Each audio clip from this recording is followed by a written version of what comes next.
So let's get into it this week and introduce the keys to how the Bears can beat the Detroit Lions. And we'll start with Briggs.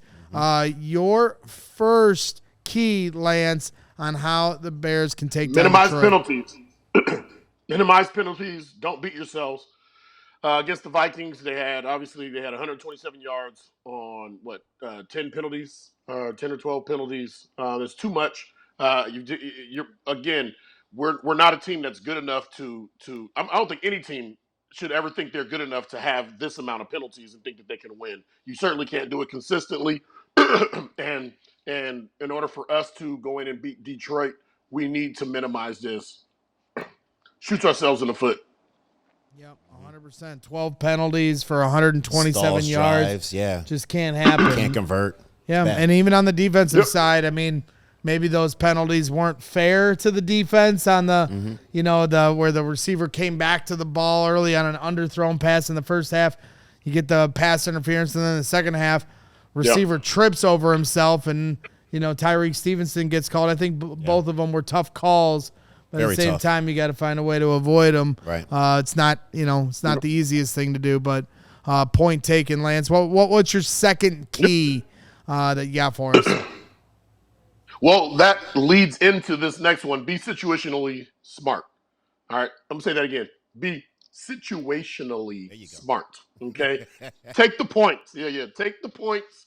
All right. Take the points because they're at a premium, especially in the city of Chicago. We don't get them often, and when we do, we celebrate them. So let's have ourselves an opportunity to have a chance at the end of the game.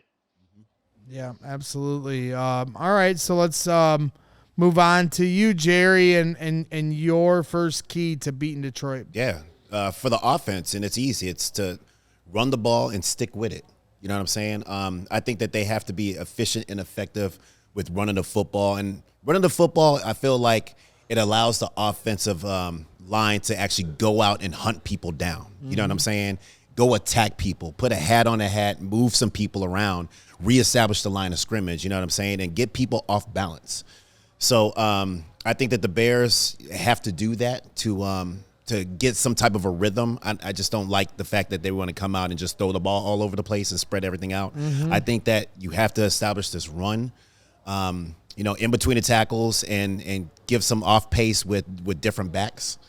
And I think that that's going to help them out a lot. It's going to help out Caleb a lot as well. Yep. So establish the run has to be number one. Yep. And Ben Johnson obviously wants to do that, and I think that he needs to just kind of stick with it. Yeah, I mean, the Bears had 119 yards rushing in the last game. That's never enough in general, but it certainly isn't enough when, 60 of those yards, 58 of them are from Caleb Williams. Right. And so Ben Johnson talked to the media yesterday, and he said, I had trouble finding a rhythm in the run game, but I also have to call more runs. They had less than 20 called runs, and he also talked about, I got to get Kyle Monungai involved in the run game as well. I mean, if you look at the Vikings and what they did in the fourth quarter, or actually in the second half, they stuck with the run. Even though they were down, you know what I'm saying?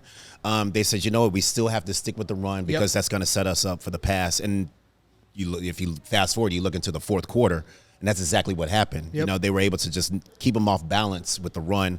And they ran the ball effectively in the second half. They did. You know what I'm saying, against us. And they got to that second running back, right? Aaron yes. Jones started the game, but then Jordan Mason comes in. Right. And Change of pace. Change of pace, exactly. So, and it also keeps your other running back fresh. Now Aaron Jones is streaking down the field for a touchdown. Exactly.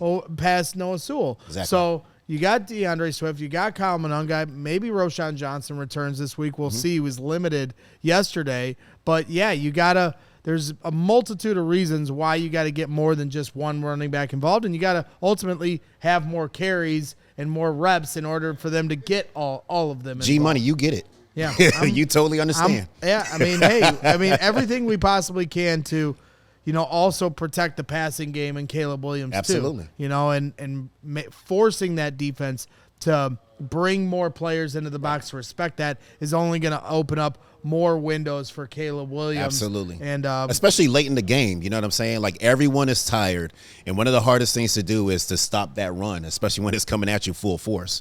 So just stick with the run. Good things will happen. Yeah.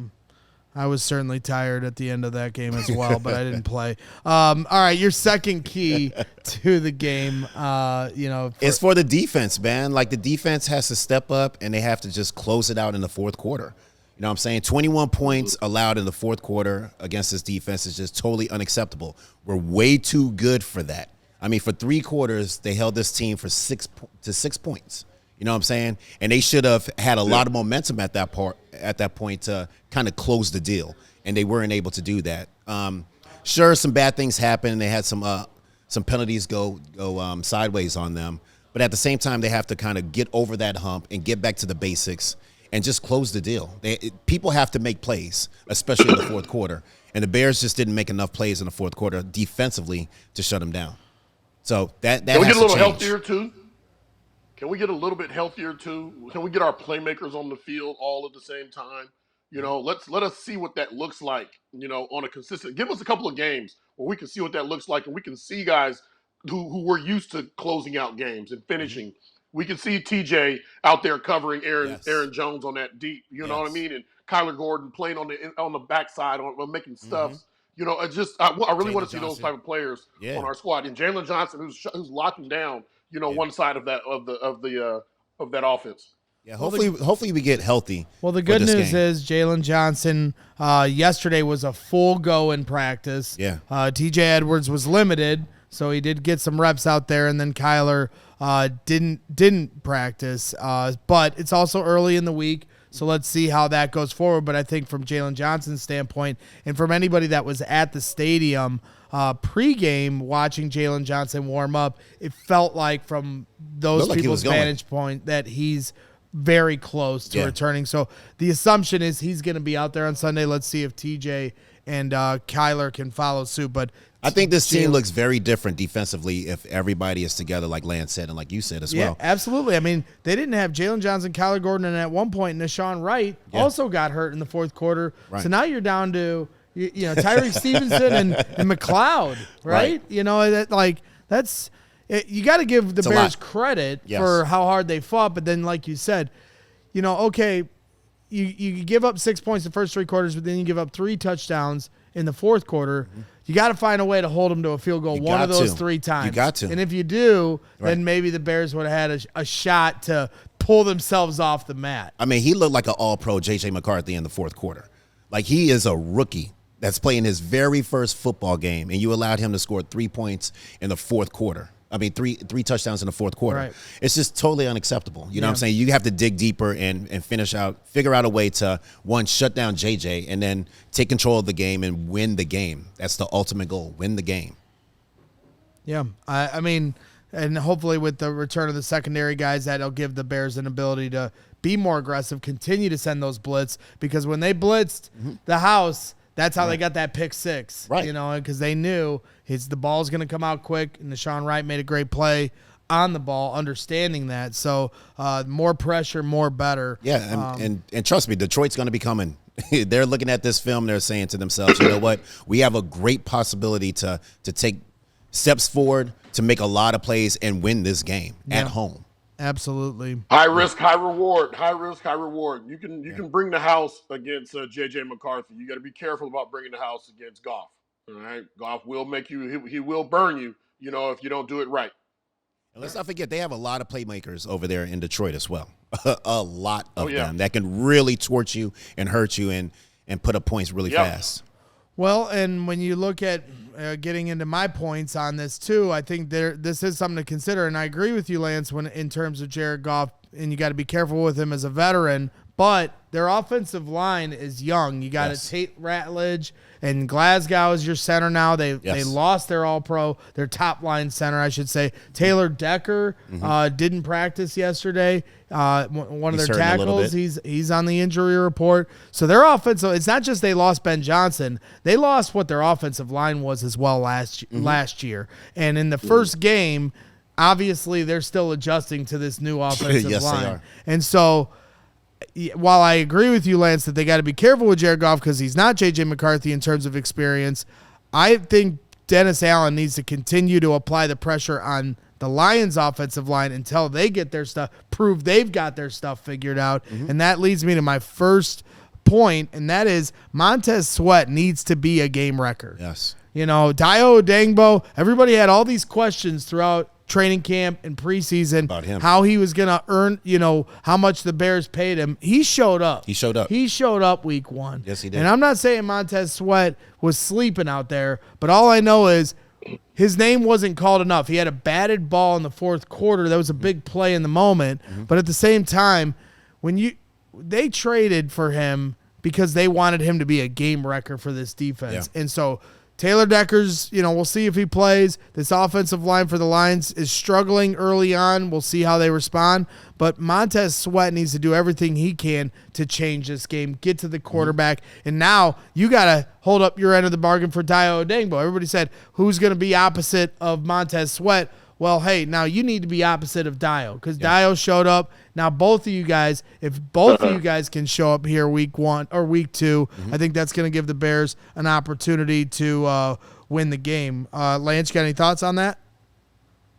No, I just like it. Throw some bricks at him. I like it. I love it. I love it. Yeah, man. I mean, I think he knows that. Yeah. I mean, it ain't nothing personal. We're all rooting for it. But at the end of the day, last year was a down year for him. I think he was playing through some injuries, so I'll be fair to that. But, hey, man, this is it. It's time. And we need the defense right now. It's time. You know, I mean, they could have closed the door in week 1, and maybe that's unfair to them because they did everything they could for 3 quarters. But that's why I liked what Kevin Byard said yesterday. You know, he wasn't pointing the finger about special teams getting a blocked field goal and a blocked punt in the fourth quarter, or the offense not doing anything. He said, no, we gotta close this game. Yeah. And that's the kind of mentality that you guys had in your days of you guys played with plenty of bad offenses, but it didn't stop you guys from closing the door on plenty of teams. And I was eyewitness to those in the stands. And on top of that, too, I mean, you're exactly right. He needs to wreck the game, and he needs to put pressure on the quarterback and put pressure on that offensive line. But at the same time, they need to shut down this running system that they have over there with the Lions. I mean, you have Monty and you have Gibbs. Like, these running backs over there are elite.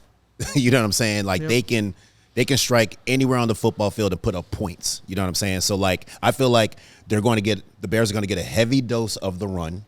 You know what I'm saying? And they're going to try to run right at Montez Sweat. So he's going to have to just basically, in passing situations, get to the quarterback. But at the same time, in the running situations, he's going to have to shut that down. Yep, absolutely. And then my final key to this game, I thought about going the Caleb Williams way. You know, we talk so much about what Caleb needs to do and settle down his feet, settle down his mind, you know, play within himself and play with some confidence and all that stuff, whatever, man. We're going to talk about Caleb every day on this program. But to me, the number one key for me in this game is that this entire team needs to be tougher in the face of adversity. Because last year they folded like a cheap suit. You know, they lose on that Hail Mary. They had a chance to be 5-2 if they win that game. And it's like, well, this is a playoff team in the moment, at least just from a fan standpoint. And then they go on to lose 10 games in a row after they lose on a Hail Mary.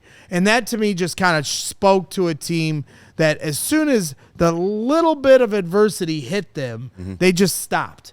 And I think week 1 was kind of a microcosm of what last year was. And I was disappointed in that more than anything because I was really hoping, and I still will continue to hope, that with this new coaching staff and Al Harris and Eric Bieniemy and Antoine Randall and Ben Johnson and all these guys, that they've kind of instilled a different type of standard for this team. But again, there's a bad holding call on Darnell Wright at the end of the third quarter where they're getting ready to put the game away.